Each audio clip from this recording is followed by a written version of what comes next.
High Kappa Arcturus Tempest. Just got this in Tampa, Florida.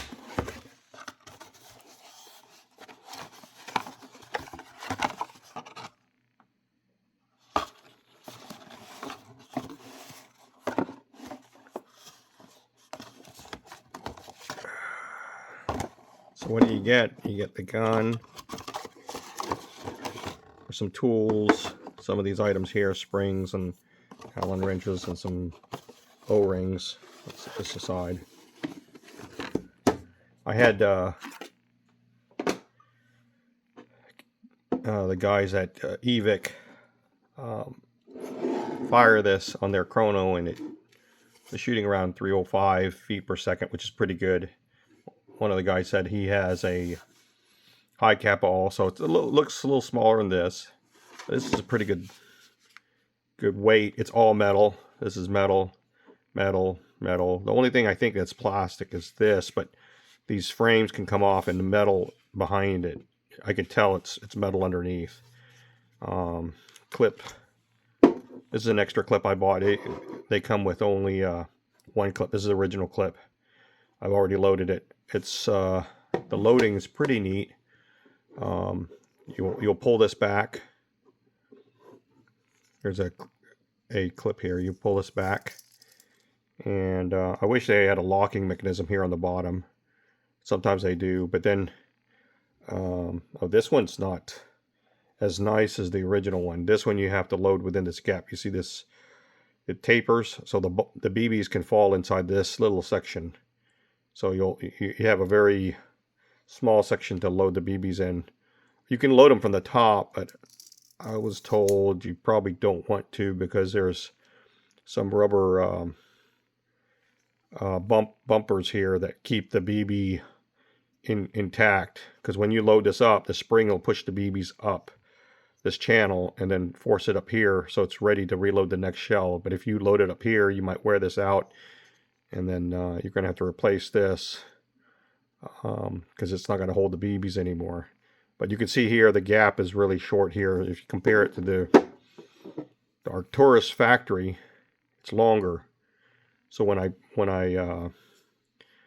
pull this back, you can see there's a whole slot you can put the BBs in there. When they alternate, you can let go of it and none of the BBs will come out. So you got a larger slot to put it in. I will be converting. I'm probably going to convert this one to HPA. In order to convert it, you have to remove the pin here. This is where you put the green gas. You just get the bottle. It has a little nozzle. You push it in here and then hold it for like 5-6 seconds, and it fills up the gas chamber in here. Now, my understanding, this also can use CO2 cartridges. I just have to take this off, and there's actually a chamber here to put CO2 cartridges, which is going to kick harder than green gas. So that's an older alternative. So this is my Arcturus Tempest pistol. It has a locking. You'll slide it back. Let me slide it back. There's no BBs in it. It does have a compensator in the front and a threaded barrel, so you can actually thread a tracer unit. Let me get the tracer and let you see what it looks like. There's numerous brands of tracers, manufacturers. The ones that I am buying are the Ace Tech tracers. These are this is one that's brighter R, and this is a brighter C. Brighter R does, I believe, the red and green bullets, the BBs. Brighter C is just specifically green. So here's what one of the units look like. So brighter R. This does the red and green BBs. So if you shoot the red BBs, it'll glow red while it's flying through the air. If you shoot the green ones, they glow green. To put them on, you just put it on the front, and it's counter. It's lefty tighty. So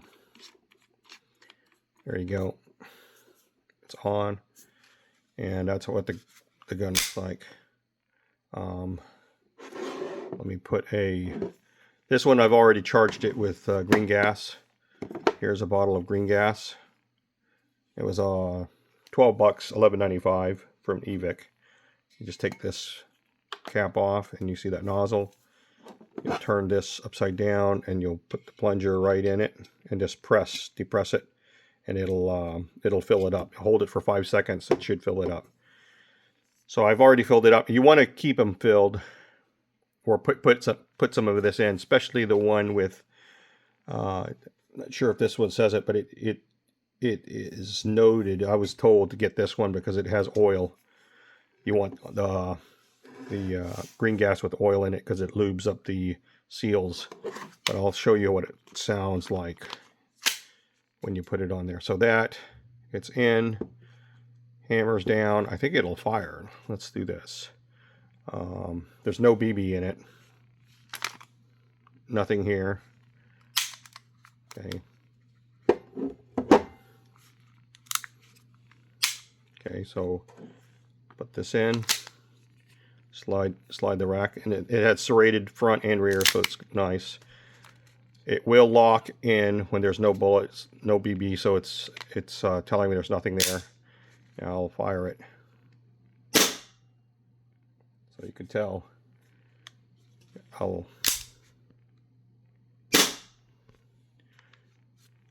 This time I will hold this down, keep it from locking. So it's pretty good. I'll hold it down here on the side.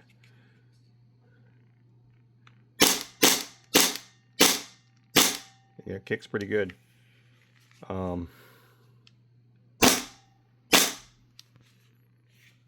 That's what my Arcturus Tempest pistol. Now, I'm going to set this aside and show you something different. This is for a high kappa. This is high kappa Arcturus Tempest. Here's my high kappa G&G, and my high kappa G&G 1911 comes in this pretty neat case. Pop it open, and this paper, it's called Macron Blue. I'll take it out here. It comes with another magazine. These magazines I bought extra because I'm planning to use.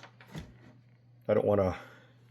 Problem with when you're using these pistols, you want to have extra ammo in the field. So this is very similar to the Arcturus in dimensions. You can see they're about the same size.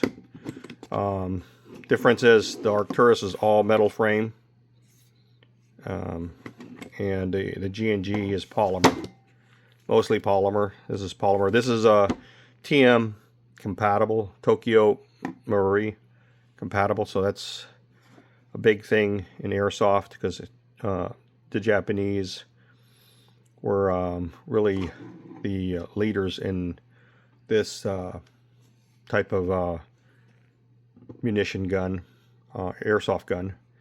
But here's the G&G version. I like it. The grip is pretty good. The only thing I don't like is it gets dirty. You can see here I have to clean it up. It slides well too. I can take this off. Actually, I have a tracer for this as well, and it's the brighter C model. So, and I matched it up trying to go to the color.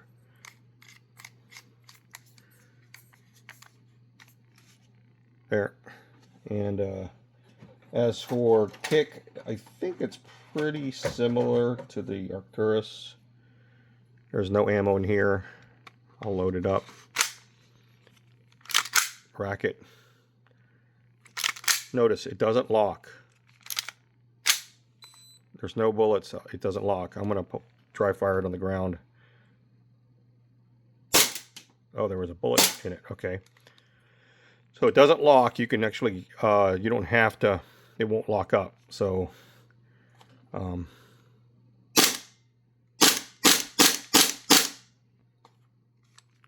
so this one doesn't lock up. Not like the Arcturus. Arcturus will tell you when the gun is, the magazine's empty. This one will not. It'll continue firing. So there's a danger to firing this, because you can literally have an empty mag and you're still going to be firing.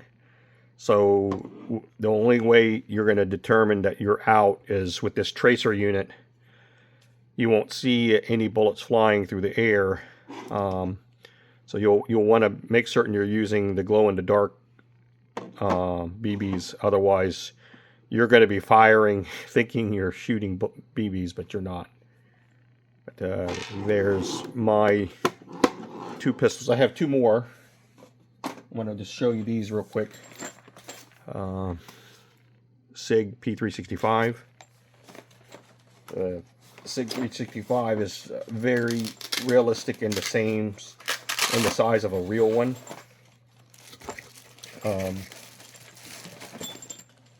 So everything on it is pretty realistic in terms of size. The only thing you can differentiate is the red-orange tip.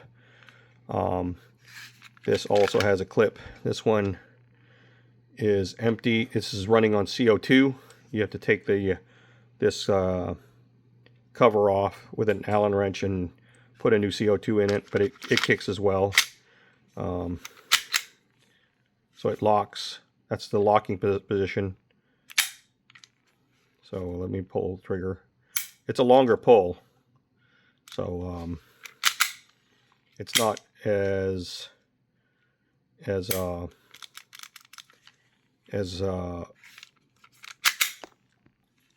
snappy as the 1911s. This one's a longer pull. The CO2 cartridge seems to be out of air. Yeah, it's loose, so it's going to be out. Anyway, that's the P365. And then I have one more, which is a SIG P226 in the real munition world. That's a 9mm. This is a 6mm BB, so it's definitely smaller. This one runs on green gas. Here's the and this is the actual size of a P365. This is the Navy SEAL version because it has an anchor on it. These orange tips can be taken off. This one has CO2 in it. Let's see, this one's loaded with BB, so I can't dry fire it, but it slides pretty easy. It will lock just like a original SIG 226, but the pull is a lot longer. Okay, the pull on these 1911s are very short. I think these are much better to use in CQB. So that is kind of like a coverage of, let me turn this over like this. This way. So that is a list of my pistols as you see them there.